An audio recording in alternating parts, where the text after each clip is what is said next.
So if you'll introduce yourself, tell us the district that you represent, your party affiliation, and roughly the contours, geographic contours for the benefit of our audience.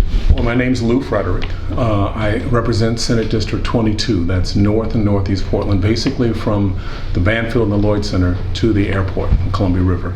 And the west side is most of Willamette River is the west side.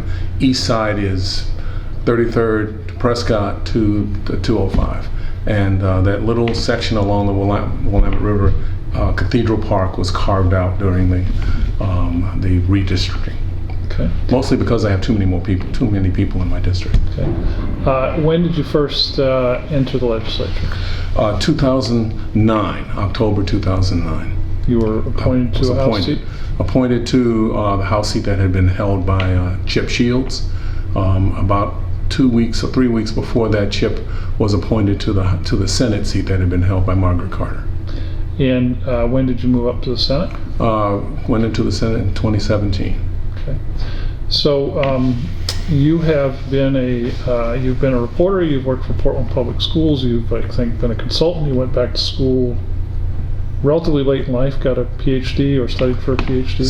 Still studying for a PhD. Why do you want to return for another session in SAIL? There's a sort of a basic reason. It's not a lot of necessarily brand new ideas. I want to follow up on what some of the policies that I helped bring forward and see how they're doing, see whether we're in fact following the things regarding ethnic studies and mental health issues and housing and other education issues, as well as what we're doing regarding how we're going to deal with things regarding transportation as well. So I have several things that I want to accomplish and get set into the state system, so that we're not having to come up with new policies all the time to deal with the same issues. Over the past 4 years, or nearly 4 years of your term, what piece of legislation would you point to that you either authored or worked, did a significant lift on, that you would want people to know about? There's a long list of things, especially dealing with public safety, dealing with how we handle the relationship between the public law enforcement and communities of color in particular. There are also other issues related to education, both education for marginalized groups or presently marginalized groups, as well as additional money for schools. The Student Success Act is one of the things I'm really proud of. I'm glad we managed to get that done. There's a whole list of bills that I've worked on, but also working with other people on. There's something that's not necessarily a bill, but I think I have managed to begin a process of reconnecting the metro area with the rest of the state. By going to the rest of the state, going back, I should say, to the rest of the state, because when I was a reporter, I went to all 36 counties. So I have a sense of what they're about. And then when I get back to places like Hermiston or Klamath Falls or the Dalles or Bend, Ontario, when I get back to those places, I see people I've seen before. They don't expect metro people to be out there. They don't expect anybody understands what's going on. You mentioned the things that I've done. One of the things I did was for 2 summers I was in a program, and also as part of the program, in order to pay for it, I had to work at a ranch for the woman who ran the program in Nebraska. So for 2 summers I was bucking hay and chopping thistles in Nebraska as a ranch hand. So I have a sense of what kind of effort is out there and what kind of things people are dealing with. So I think that's one of the things I've been able to do that's not a bill, but it's a reconnecting that I think is important.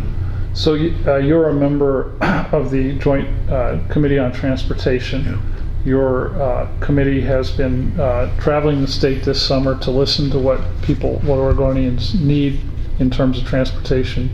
And we would anticipate that you would be bringing a tax measure or some kind of a funding measure in the 2025 session. Is that Yeah, broadly correct? I'd say that the committee's going to try to put something together. Whether it gets passed or not is another story, but we're going to be bringing some things forward to say we have to do something. So I want to ask you about tolling, because it's a hot button issue in Oregon politics. It sure is. The 2017 legislature, which was the last legislature that really passed a big transportation funding package, directed ODOT to figure out how to make tolling part of the funding solution. So 7 years on, the governor this summer basically said, let's stop work on tolling. So could you talk about tolling? Why is it that people pay a gas tax and will probably pay more in gas taxes in the future, but are so angry and resistant to tolling? I think because the gas tax is not something that you see when you get to the pump. You don't see a certain amount of money going out. Tolling is something that is a very obvious situation. Even if it's not like you and I grew up, it's not throwing a dime or a quarter into a toll booth anymore. It's now electronic. But the idea that that there's going to be money going out, no matter when you're traveling, is something that is a different thing. The gas tax is actually a user fee, and Oregon was the first state to do that. So it's no longer adequate in terms of the amount coming in. So the tolling thing, I was on the committee. I was the chair of the committee looking at the whole tolling concept back during the 2020. Was it 2023? I'm trying to. Yeah, it was pretty recently. I watched some of those meetings online. So I only missed one of them because I got sick. Actually, I got COVID, but I missed one of them. So tell me about your person as a senator, a member of the Transportation Committee, and somebody who's been very actively involved in this discussion. Tell me what your kind of personal philosophy is on whether tolling should be part of ODOT's funding stream. Well, tolling has a number of things that we have to answer, and one of those, some of those things include how it affects low-income people. Yep. And where it's placed, and so that's one of the, and we don't have an answer for that, quite frankly. If you're going to toll folks who can only find one way into a space, there's not another bridge that you can really use over the Abernathy Bridge. There's really there's no tolling that, because of the way that the Jackson Bridge was designed, it can't be officially a toll bridge either. So there's only one bridge there. There's a good argument that can be made that congestion pricing stops a lot of folks from traveling. But if you only have one or two ways to get to places, then you have a problem. And we do not have the answers for some of those things. And I think that's probably what came up in all of those tolling committees, was that we don't have the answers for a lot of these issues. And until we really have those answers, putting the burden on certain folks did not seem appropriate. Mm-hmm. So the legislature tries to solve a lot of problems simultaneously, and sometimes they conflict. So we're at once trying to, as a state, come to terms with climate change, Mm-hmm. and we're also trying to come to terms with an aging and sometimes inadequate transportation infrastructure, most notably at the Rose Quarter, locally, but all over the state. So I know you're involved in all these discussions, as all your colleagues are, but you may be more than most because of your role on transportation and also your role on the tolling committee, and because your district sits right in the I-5 runs right through your district. Well, my district is the center for transportation in the state. I mean, it's got every type of transportation, and soon we'll have probably drones as well that we'll be dealing with. So tell me how you think about the need to try and meet our very ambitious climate goals, most of which revolve around transportation fuels, because transportation fuels are our biggest source of emissions in Oregon, but also the need for people and freight to get to where they need to go in a timely fashion. So how do you balance those two policies? It's a difficult balance. I mean, it's very simple that it's a difficult balance. I think there's another aspect to it that you didn't mention, and that is, what's the future look like?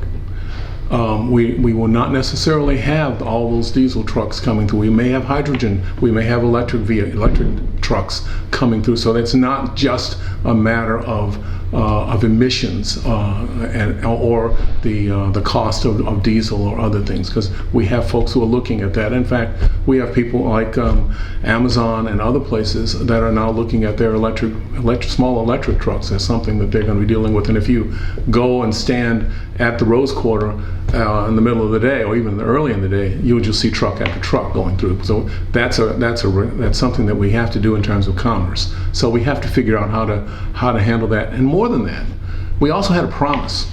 The 2017 cycle had a promise that we would, in fact, do something about certain bottlenecks that we were going to work on. And we increased the gas tax in order to do that. When people voted to increase the gas tax, trucking companies voted to increase the gas tax. AAA did the same kind of thing. So you have those kinds of promises that people made to the rest of the state that they would, and to the people coming through, the businesses that are coming through. We had promises made on how to deal with that. We're still trying to balance those promises, because part of it was the idea that we would also be able to increase the intercity bus and transportation situation. We have done that, but it's not to the level that we need to, because if you need to go to a doctor and you live in Baker City, that's quite a trip to get to places. You can't use a train to do that. That's another aspect to do that they're looking at. So it's going to be a balance. It's going to be bringing those issues forward, not just to legislators, but frankly to the rest of the state. And I hope folks begin to see that. They don't right now. Many folks, no matter where they are in the state, see it as just my community is dealing with this, and I'm not sure what's happening elsewhere.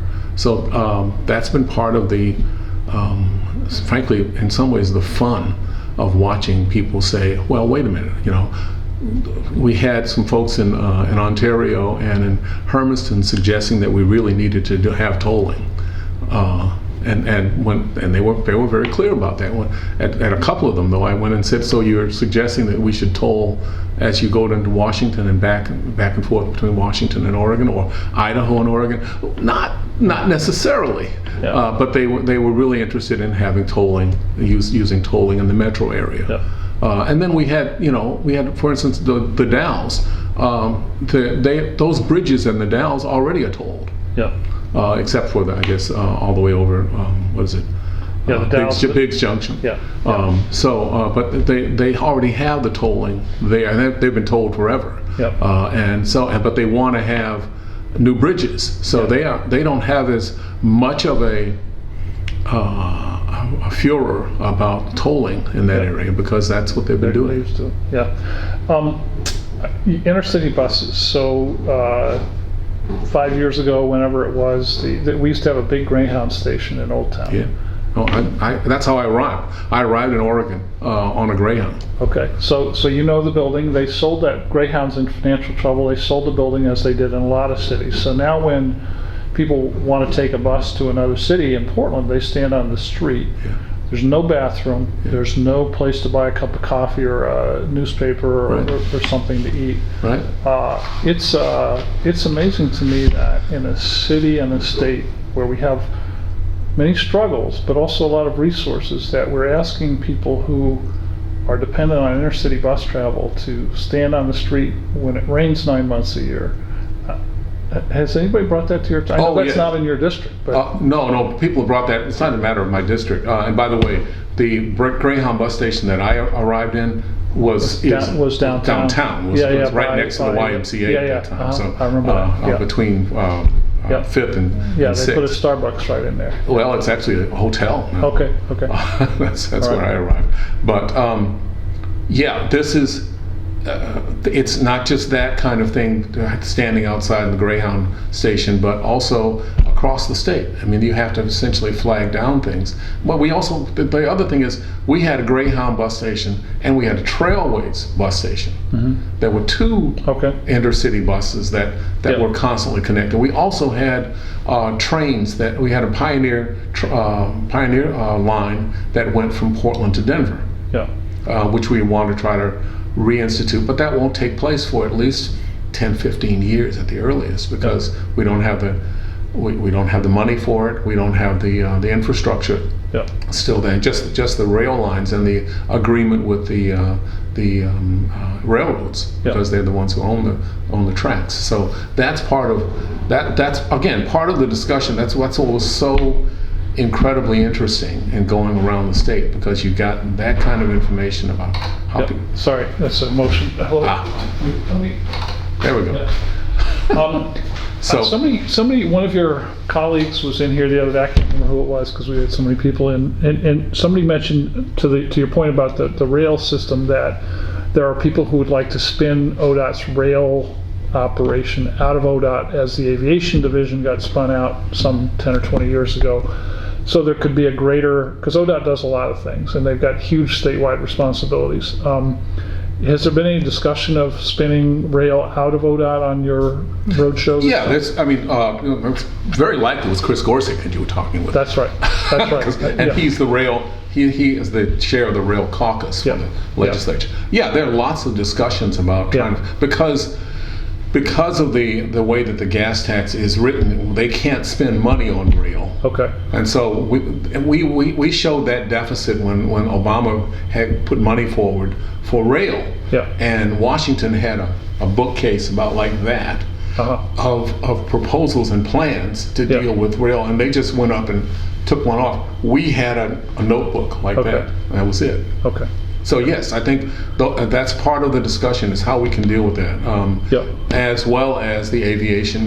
Because even though we did spin it off, we still have significant issues in some of the places in Eastern Oregon, Southern Oregon, and the coast that need to have some airports redone. So I want to ask you, I'm going to put you on a spot, since you worked for Portland Public Schools when I first met you, and you were there for how long? 13 years. So, and I know you were a communications guy. You weren't a teacher. You weren't a principal, but Portland Public Schools and schools in Oregon, you and your colleagues passed the Student Success Act, which was great. First new big chunk of funding in a long time. But we have some issues. We have some performance issues. We have some attendance issues that are serious. We had a strike in this city last year.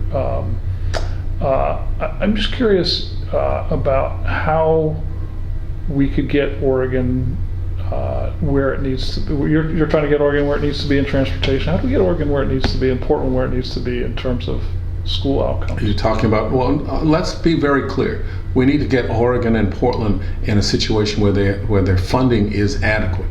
And that's the biggest issue that we have, because the staff and other folks are trying really hard to try to get to do what they can. I was not a decision maker within the Portland schools. I was a public information person, but I could suggest you were well steeped in what was going on and what people were thinking. And we had the March for Our Schools. That was an attempt to try to bring things up. That was 45,000 folks walking through the streets. We had 3 governors there. We had legislators. We had public and private schools all talking about the same concern. We're still dealing with that. The Measure 5 and Measure 50 impact has been serious for now 30 plus years, and we have not found a way to reestablish a stable funding situation for education, for K-12 education in the state. We've tried. We've got much closer over the last few years, but we don't have that. My wife went to what's now McDaniel, was Madison at the time, And I looked at her yearbook, they had 9 languages being taught Wow. at that school in the mid '60s. Wow. They had a freshman, junior varsity, and varsity band going on. They had all these other things that were so it's just an expectation. And for a lot of folks of a certain age, they believe that that's still going on in places. It's not. And so we've really struggled to people would like to recapture that, but that requires people being paid for it. And so that's the issue. How do we do that? I have said very simply, we got to do something about the kicker. That money, if we're doing well, let's try to put it into places, and that can be just in terms of one-time payments. Sometimes those one-time payments help a whole lot to deal with capital issues, and so we've got to work on that. But we also have to look at it in a different way. In my view, we've spent a lot of time in the last couple of decades deciding that we could determine how well schools were doing by way of tests that were inadequate at best. Right. But they were simple kinds of tests. I'm interested in making sure that we are supporting the idea of students learning, not being able to regurgitate phrases or things, and steeping themselves in a real learning thing. I've always talked about it this way. I'd like to find out how many kids are taking books out of the library. That's what I'd like to see, rather than just telling me that they could decipher a particular phrase in a paragraph of a test. That's a different kind of concept in terms of education. And we have folks who are trying to do that. We have also been told the Department of Education that their role was to make sure that schools were being compliant with certain regulations. Compliance is not the answer for me. What we really need to do is making sure that people are being encouraged and supported in the kind of education that we can do in Oregon. The Student Success Act, we did the same kind of tour in the Student Success Act. There's a place, Baker City. Baker City has a thing called the Baker Technical Institute. If you haven't seen it, you got to get over there to see it. It's an extraordinary program. In Baker City, we're not talking, they have a lot of space there in terms of, but they do a career technical education program that is exceptional.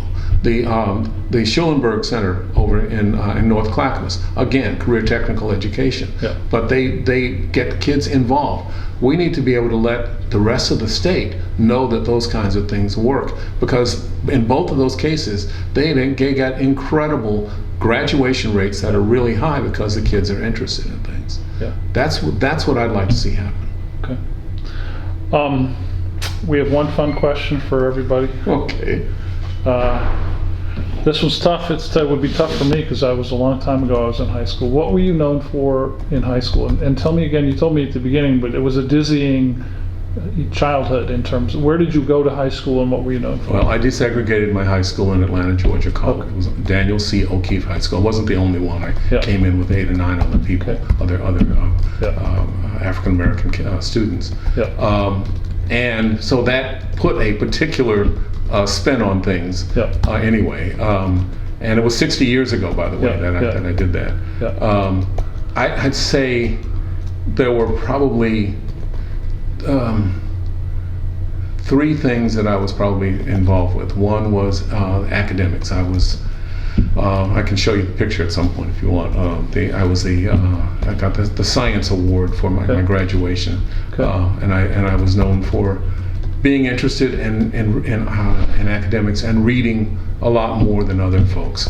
I was a soccer player. I helped start the soccer team at my high school, and that was a surprise because my coach really didn't know what soccer was at all. But we managed to get 5 years of winning the whole region there for that particular league. We won 5 years in a row. I didn't get a chance to play much my senior year because I destroyed my ankle. And I guess the other thing was I was considered outside the normal phrase in terms of music. Okay. I had background in church, singing in church, but I also had background singing jazz and singing acid rock Wow. and some folk. So I was doing a lot of those different things when I was. So it was those are the kinds of things I That dealt was with. a varied career. Okay. Yeah. Well, this is great. We are sorry that your opponent didn't join us. I don't know what happened. But I've met him once. I don't. Yeah. If he walked in, it would be I would go, okay, and now I remember yeah. who you are. Okay. Anyway, I hope that helps. Yeah, that was great. Thanks for coming in. Let me figure